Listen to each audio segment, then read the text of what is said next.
Hi guys, welcome back. This one is called My Crazy Ex. So it's a bit of a security stories. I'll chuck it in with the security stories because I met so many security guys who had issues with their exes. That was probably partially down to the amount of toxic security guys that there were in that industry and the terrible job they did of actually picking a partner in the first place, which resulted in all kinds of awful relationships. But I'll tell you my experiences, and this ties into a bit of domestic violence and a bit of the kind of male side from the domestic violence situation, which rarely gets spoken about. And when it is spoken about, it's generally, you know, in the terms of laughing, giggling, oh, that guy got beat up by his girlfriend and stuff. And people would wonder, why would that even happen? How can that even happen? You know, if he's clearly physically stronger than her, where's the dynamic? What's going on there? And hopefully this will shed a bit of light on that. So there might be some amusing sides, but there's also a serious side to it as well. The first thing I would start with, anyone who's never experienced any sort of domestic violence, whether it be to them or loved ones that are close to them, so they've had sort of experience via someone else telling them about it, they always imagine that these people get with a partner that's like evil straight away, you know, that a girl finds a guy and the guy is like straight away punching her in the face and that she stupidly stays with him. Like, that would never happen, you know. No one would just willingly walk into a relationship with someone that was really, really evil and unpleasant to start with. And that generally isn't the nature of people that commit domestic violence, you know, these extreme narcissistic personalities or these like sociopathic, psychopathic personalities. Most of those personality types have something in common, which is the person can be incredibly charming, you know, disarmingly so. They can be very, very nice, very, very kind, and they can tick all the boxes. Now, there's probably some red flags going up as well, but if you're young especially and you're inexperienced and you don't know what those red flags are and you're just dealing with someone who's incredibly kind to you, then those can be easily ignored. I was definitely in that bracket. You know, I was young, I wanted to have a relationship, I was keen to meet girls, met a girl, she seemed very nice, she was incredibly attractive, and we quickly got into a relationship. Now, first red flag, she wanted me to like move into her house rapidly. So that's unusual, you know, you wouldn't normally do that as you get older and a bit more experienced. If someone said, just come and move straight into my house, well, number one, I wouldn't want to, because I kind of like my space and I would be suspicious about doing that and all the thing, you know, the responsibility and the money, all that kind of thing that would involve. It takes a lot of thought and you really have to know if you like that person to make that leap. But being young, I thought, yeah, great, you know, we can like halve the bills, I'll move straight in. She had kids and I didn't mind that, you know, I've never had an issue with that. I'm adopted myself, and so I wasn't at all bothered about getting into a relationship with someone that had children because I'd been brought up by my parents. They weren't my birth parents, so I had tremendous respect for what my parents had done for me, and they had loved me and taken great care of me. So I didn't see anything wrong with doing exactly the same myself. You know, if there were kids there that didn't have a father figure to help them out, then I was kind of happy to step into that role, not to become their dad, but you know, to be a role model and to try and help them out a bit. So at first everything seemed pretty good, and that went on for a long time. You know, things were good for a long time. It wasn't like we were together for a week and then suddenly the person turns into a complete psychopath. This is, generally speaking, a very slow burning experience. And the first things that I noticed were, like, we both liked to go out drinking. You know, we were young, we were party people, so at the weekend or whatever, we would go out, you know, kids would be babysat, we would go out, have a few drinks. I noticed that she was not able to handle her drink, and it's pretty normal that, you know, we've all had partners where occasionally someone drinks a bit too much, whether it be the man or the woman, and you act a bit silly or you might be sick or whatever and you have to go home. That happens sometimes.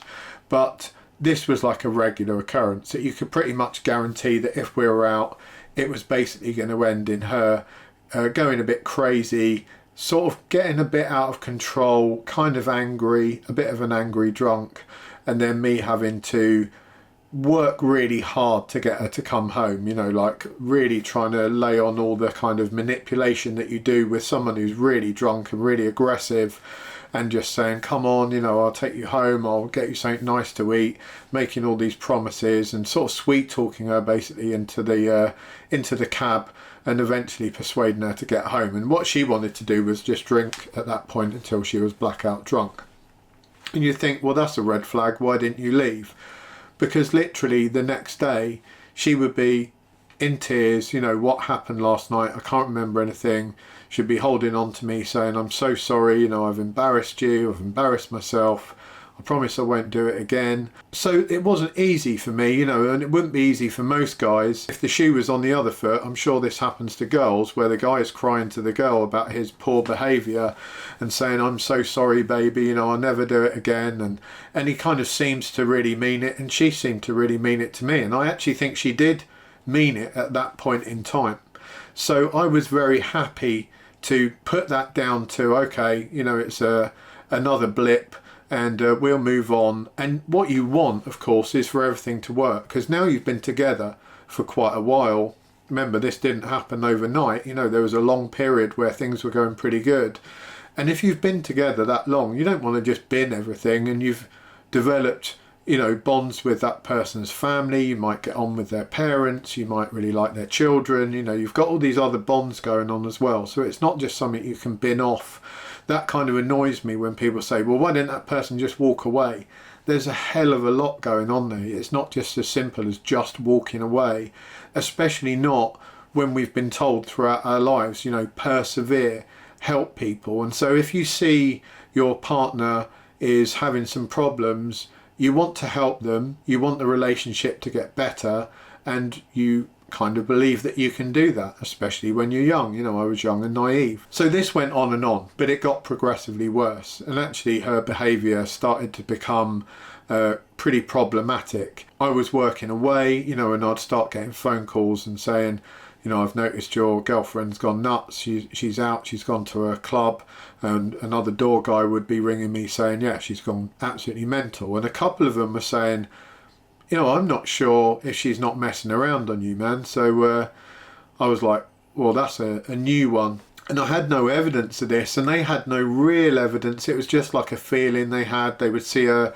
dancing with other guys or whatever, and it was nothing concrete. It was nothing enough to say, right, you know, that's it. Looking back now, I probably would do that now, you know, if a girl was disappearing off and getting absolutely smashed all the time and dancing with loads of other guys in clubs, I would just end it. But at the time, I was kind of thinking, well, fair's fair. She's gone out, we're still young, you know, she's dancing with some other guys, nothing's actually happened, she's not like snogging them or anything. Then one night I was working a 24-hour shift, and a guy that I actually knew, he was a friend of mine, rang me up and he said, oh, you know, I might come round a bit later. And I said, no, I wouldn't bother, mate, you know, I'm working. Then I get home the next day, I get home about 8, 9 in the morning. The house like stinks of alcohol and cigarettes. So I'm thinking, well, what's going on here? And there's like a ton of cigarettes in the ashtray, like someone's been having a party. And I get upstairs and my girlfriend is absolutely wasted in bed. You know, she looks like absolute crap. And I said, what's going on? And I said, like, what, have you been like chain smoking 100 cigarettes? I was saying, that's like crazy, the amount downstairs, like brimming out the ashtray, and the whole house stinks of like brandy and cigarettes. You don't even drink brandy. And she said, oh, your friend came round. And I said, what friend? So she gave me his name, and I said, well, that's weird, you know, because she said, oh, he's just coming around to see if you're in, and you weren't in. So he said, oh, I'll pop in and, you know, have a chat. Now, there is a rule amongst doormen, and probably amongst most of the guys that I've ever known, and it's certainly a personal rule of mine. If I go round to a guy's house, a friend of mine, and his wife's there and he's not there, often his wife will say, would you like to come in and wait for him? And I will generally say, no, thank you. And I will go off somewhere else, go and wait down the road, sometimes sit in my car, not outside, because that's going to make her feel uncomfortable. But I'm going to go off somewhere else, and then I'm going to come back when he arrives home, or message him or ring him or whatever. But what I won't do is sit and wait in a guy's house with his wife, because to me, that is just a little step too far. it can make guys feel pretty uncomfortable. And frankly, you know, I don't want to put myself in that situation. It's just a nice gesture that I do for other men, probably because of what happened to me in this moment. But even before that, you know, it was something I did anyway. So I said to her, well, he knew that I wasn't going to be in. So the fact that he came round to see me is very, very odd. And then she started looking very uncomfortable, and I could just tell by her body language. So I straight out said to her, look, I know that he's come round here. He's obviously stayed the night, because the amount of cigarettes in that ashtray, that's like hours and hours worth of company. And if he sat round here for hours and hours and hours, you guys clearly weren't sitting watching the football. I'm guessing something happened. So she then breaks down in tears and says to me, yeah, so, something happened. But she basically says, I blacked out. I'm not sure what happened. You know, I'm pretty sure something happened, but I was so drunk, I didn't know what was going on. She starts to cry. I was a stupid young man. At that point in time, I should have just walked. What I actually did was get really angry and go around and visit this guy. He had locked himself in his house. He actually had a wife. His wife answered the door, and, you know, she was saying he wasn't in. And I said, look, I can hear he's in. I can hear he's upstairs. And I basically told her what he had done. You know, I said, look, he's been round, he's been having sex with my missus. I want to have a word with him in the front garden. You know, she's saying, no, you can't come in. I've got kids in the house. But clearly when I said that, she was super, super angry, you know. So I'm sure he got some grief afterwards. And in fact, he went to prison about 3 weeks after that for an unrelated incident. He was a pretty violent guy, and he had done something pretty unpleasant to someone and ended up going down for it. So I never got to see him after that. I've never seen him since. But because she had kids in the house, you know, and she was frightened, I didn't want to go around there and scare his wife. I left, went straight back home, and I think I went round my parents after that because I just didn't want to be there. And it felt pretty crappy, to be fair. But I was bombarded with text messages, I was bombarded with calls, please come back, I'm so sorry, you know, crying, and really heartfelt crying. This wasn't crocodile tears, this was someone absolutely bawling their eyes out in an absolute mess. And at that point it started to become all the like, you know, I'm going to hurt myself, I'm going to kill myself. And again, I was very naive, so I thought, this girl's got some serious problems, I can help her. And she also had these 2 children that I was pretty well connected with at the time, although they could be difficult kids because their father, who wasn't really in their lives, but their father was a very unpleasant guy, which was another red flag that I should have noticed. You know, if people come from these really, really abusive and unpleasant backgrounds, which she had been abused by her ex, that behaviour can often go on to be repeated. You know, people often imagine, well, if you've been abused, you would never go on to abuse someone else. Well, that isn't always the case. I remember a psychologist saying to me, you know, the sons and daughters of alcoholics either never ever drink again or they become alcoholics. There doesn't tend to be a middle ground where they just enjoy a drink every now and then. And that was an interesting comment, and gives you a bit of a window of insight into this kind of behaviour. I know it's a different thing, but I think abusive behaviour is very similar, that you can have people that have been horrifically abused and they hate abusers, they would never abuse anyone, and they're completely adverse to that kind of thing, and they would go into jobs where they're actually fighting against abuse. You know, they might go and become a police officer or a nurse or a psychiatrist or something like that because they're so anti the abusive behaviour. But equally there can be people that have been abused and go on to repeat that abuse because maybe they don't even realise to the extent that they've been abused, and they've normalised it, and then they start acting out that normalised behaviour on other people. After a while, you know, I stupidly went back there because I thought to myself, I can really help this girl. You know, she's in real bits, she's now having some serious psychological issues, we can move on from this, you know, we can get over this. So I went back, things got progressively worse. She started to drink when I was not around, and she was doing it in secret, because one of the things I said when I went back there, I said, you know, you've got to stop drinking. She was getting prescription medication from the doctor for like psychological reasons, telling the doctor she was depressed, which she probably was depressed, but the problem was she was taking the prescription medication, then taking it with alcohol, combining the two. That was making her even more crazy. I remember one day she had done that, and of course I wasn't aware of any of this. The drink was actually at this point being hidden around the house, so this was like classic alcoholic behaviour. I remember finding like a quarter bottle of vodka in a lampshade, you know, in a hanging lampshade in one of the bedrooms, and she said, oh, I don't know how that got there. And there was like a half bottle of spirits that was stuffed down the back of the sofa. There was bottles of wine clanking around outside. You know, I'd go and pick up a black bag to take it outside to the dustbin, and it would just go clank, and then you'd open it up and there was actually full bottles of wine as well as empties in there. So she was like stashing them outside hidden as rubbish. So one time she had gone absolutely nuts in the house when I got back in. Basically I just questioned her, you know, about drinking. I said, you know, I think you've been drinking, it stinks in the house of alcohol, your eyes look kind of crazy, because her eyes used to go like really bright and big and really intense and kind of frightening. And I knew immediately if she had been drinking, and if she was kind of entering into one of these psychological crazy states that she used to get into. So she kind of starts screaming, shouting, she grabs hold of me, starts scratching the shit out of my neck and all this kind of thing, scratching my face. So I'm holding her back against the wall, and now I'm thinking, I'm in a situation here where I'm in like a physical confrontation with a girl, and she's getting increasingly more violent. And she had, previous to this, I haven't even mentioned this, but previous to this, she'd actually hit me round the face with an iron bar one night, because she thought when I came back late from work, I was late from work because I might have been having an affair, despite the fact she had already had an affair on me, and there was no evidence of me doing that whatsoever. So I got wrapped around the head with an iron bar, and that was basically because she was just drunk and on this medication. So I knew she could be pretty violent. This is not going to end well, you know, because I can't do anything really serious to her to put her on the floor and kind of subdue her, because that would only last till the police arrived, and I kind of didn't want to call the police on her. And obviously I can't knock her out, you know, like I would maybe someone that was trying to kill me in the nightclub. You could just use self-defense and kind of hit a guy, but I'm not going to do that to a woman, especially not one that I'm in a relationship with. So at this point I go upstairs, the kids are screaming and crying upstairs, and I basically shut us all in one of the rooms because we can now hear her smashing things up downstairs and screaming.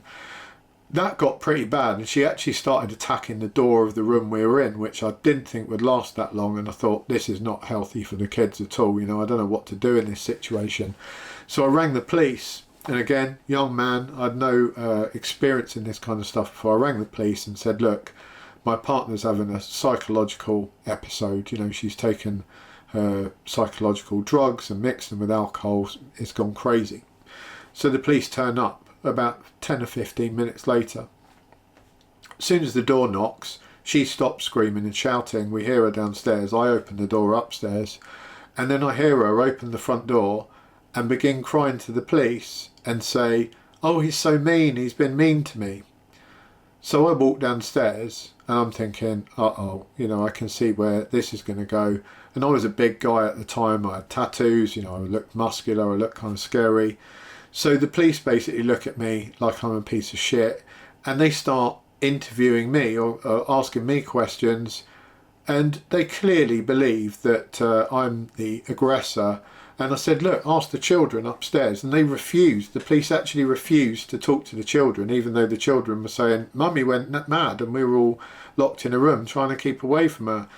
The police said, no, they're children, we're not interested in anything they say. They were not interested in anything I said. And I said, look, I called you here, and you know, we were locked in a room at the time. You can see all the marks on me. She hasn't got a single mark on her, and I've got like 100 scratches all over me, like literally bleeding. And they continued to basically treat me like a piece of shit. I told them to get out. You know, I said, I called you for help. This is zero help. You're actually, you know, kind of threatening to arrest me, because they were actually trying to make me angry enough so that they could arrest me by like goading me. So I just said, like, get out of my house, you know, I don't want you in here. I got rid of the police, sent them packing. Probably couldn't do that these days because all the laws have changed, but they definitely didn't help me one iota. As soon as they left the house, she stopped accusing me of it, broke down in tears, said I'm so sorry, you know, and reverted back to that again. I think it was pretty much at that point that I realised, you know, this wasn't going to go much further. I'd done everything I could to try and support this, and I'd been there for a few years. You know, this wasn't like a few months, this was a few years. So that gives you an idea of why people stay in these situations, because the more time I'd invested, the more important it became to make it right. You know, because I didn't want to think to myself that you've just wasted all that time and you're walking away from something. I'd always been taught by my parents and by school and by everything on TV at the time, you know, you do your best, you persevere, you work hard at something, you know, you don't just give up and walk away. That was like a real big thing in the 80s as I was growing up. Don't walk away, you know, that's what losers do. And I was viewing this in exactly the same way.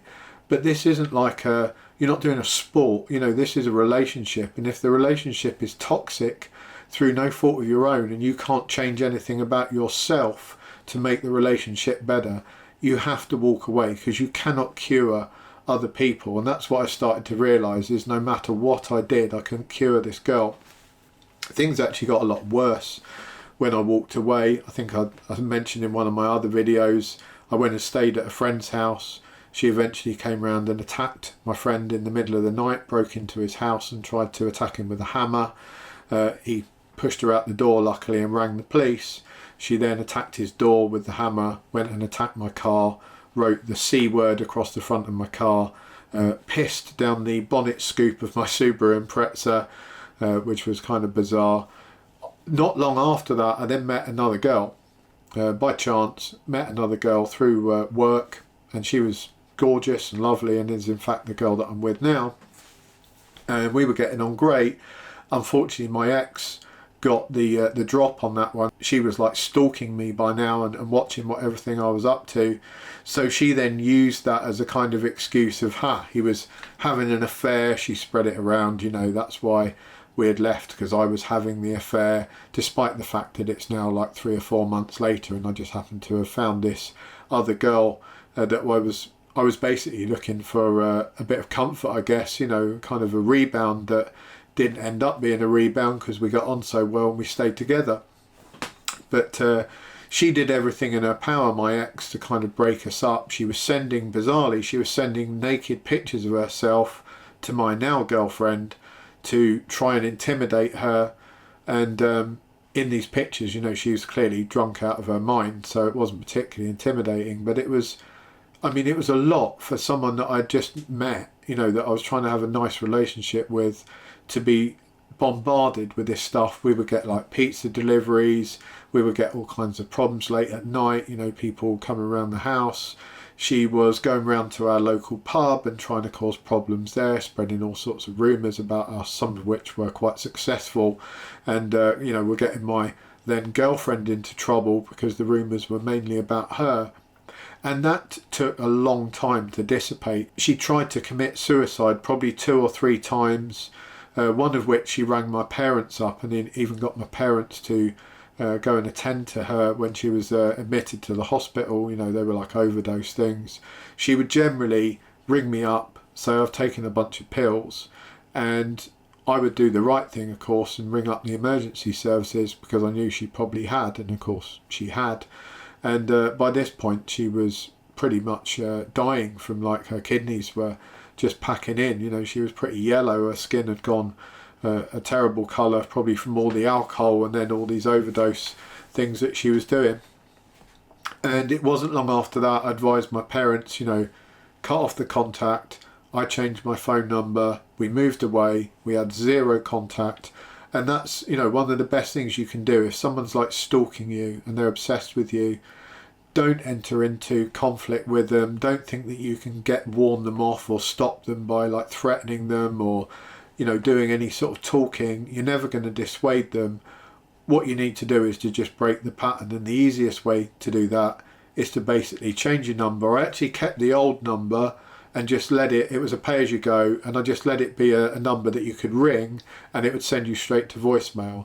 I never listened to those voicemails, but there were like hundreds and hundreds of voicemails on that old phone, because what that allows the stalker to do is to keep ringing all the time that they can contact you on that number. They're not looking for your new number, because believe me, they'll find that if they really want to.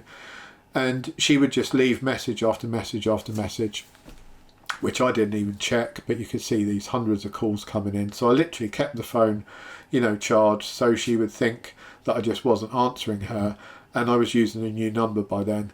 Eventually, if you have no interaction whatsoever and you don't reply to them and you don't argue with them, they give up. Because now they think, well, I've done everything I can, I'm not getting the response that I want, because that's what they want, is a response.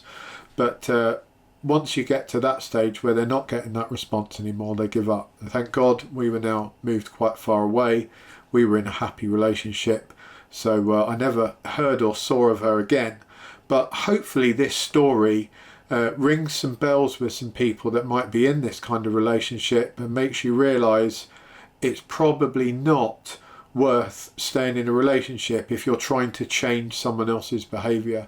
It's almost impossible to change someone else's behaviour. Only they can change it, and it's very, very unusual that people ever do, especially with these types of behaviour. If someone's very abusive or very narcissistic, or they're an alcoholic, it's very, very difficult to change that. And if you really love that person and they really love you and they're an alcoholic, split up, let them do whatever they need to do, and when they're better, when they're cured and they've actually done that for themselves, go back and approach them then and say, I'm so glad you got clean, maybe we could get into a relationship now, now that is out of the way.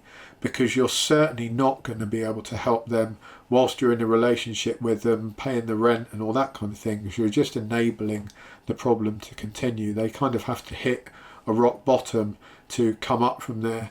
They're not going to do it all the time that you're bailing them out, making excuses. I was an enabler. I realised that I was paying all the bills, because of course she was spending all her money on all this other crap, and I would bail her out financially. I would help her out in all kinds of ways. I would make excuses to other people for her. Oh, she couldn't come today, she was feeling ill. I was enabling her behaviour. And probably the best thing I could have done for me, and the best thing I could have done for her, as soon as I'd realised that that was how she was behaving, I should have walked away. And then if she could have become better in time and I was still single, then we could have got back together. But that wasn't to be, and I'm very glad. And now I'm in a very, very happy relationship with someone who's not crazy. So all good, all's well that ends well. And I actually hope that my ex is in a good relationship with someone and living a happy life too, because I don't wish bad on anyone. I don't hold a grudge for what she did. I'm sure she had her reasons. I know she had a pretty rough upbringing, so it wasn't that she was an out and out evil person. I don't tend to believe that people are just evil. I think there's always reasons for it. It's not an excuse, but I don't wish bad on anyone because of that. I just hope people are able to heal and improve themselves. Thanks for watching. Sorry, a bit more serious this week, but it's a relevant subject. I'd love to hear what you think down in the comments. Please remember to like and subscribe. That really, really means a lot on this channel. But I'd love to see your comments down below. If any of you guys have suffered any sorts of domestic violence or toxic relationships, or any girls that are watching that have suffered that kind of thing, and this is ringing bells and you see some likeness there, then I'd be interested to hear. Thanks for watching. Take care. I'll catch you all next time.